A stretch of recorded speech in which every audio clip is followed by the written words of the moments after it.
మన బెజ్జంకి మండలంలో మనము గత 2 సంవత్సరాల క్రితము మనము కాంగ్రెస్ పాలన ఎన్నుకున్నది ప్రజలందరికీ తెలిసిన విషయమే. అంతకుముందున్న పనులే తప్ప ఏ ఒక్క పని కాంగ్రెస్ ఎమ్మెల్యే గానీ కాంగ్రెస్ ప్రభుత్వం గానీ ఒక్క పని చేసిన దాఖలా లేవు. మేము శాంతియుతంగా మేము ఈ కార్యక్రమం పెట్టుకుంటామని నిన్న ఏసీపీ గారు కూడా కలిసినాం, సిఐ కూడా కలిసినాం. కానీ గౌరవ ఎమ్మెల్యే గారు మాకు పర్మిషన్ ఇవ్వకుండా ప్రతిపక్షం తరఫున ప్రజల తరఫున మాట్లాడే సత్తా మాకుంది కానీ మేము మాట్లాడద్దా?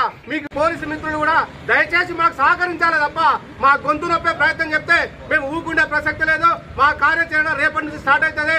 తస్మాత్ జాగ్రత్త. గౌరవ ఎమ్మెల్యే గారు మమ్మల్ని పోలీస్ స్టేషన్లో పెట్టి నువ్వు కార్యక్రమాలు చేసుకుంటావు కావచ్చు, కానీ ఎన్ని రోజులు చేసుకుంటావు నువ్వు? ప్రజల రోడ్లు గత ప్రభుత్వం మంజూరు చేసినటువంటి రోడ్లను రద్దు చేసి బెజ్జంకి బేగంపేట డబుల్ రోడ్ పనులు గతంలో 2023లో 5 కిలోమీటర్ల దూరం వేసినటువంటి రోడ్డు ఇంకా 2 కిలోమీటర్లు వేయడానికి 2 సంవత్సరాలు కట్టింది.